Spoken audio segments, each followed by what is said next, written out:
তো hello guys, এটা আমার প্রথম ব্লগ 2026-এর। আমি মাঠ বেরিয়ে পড়েছি একটা কোদাল হাতে করে। কাল রাতে খুব বৃষ্টি হয়, আমাদের গ্রামের জমিতে খুব বেশি পানি জমে গেছে।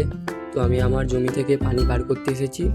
আমি যেতে যেতে দেখলাম যে পাশের একটি জমিতে ট্র্যাক্টর চলছে, কাদা হচ্ছে তাদের জমি। তো আমি আমার জমিতে এসে এই ঘায়ের থেকে পানিগুলো বার করে দিচ্ছিলাম। আমার কাজ হয়ে গেছে এবং আমি কিছু ভিডিও করেছি, সেই ভিডিওগুলো তোমাদেরকে দেখাচ্ছি।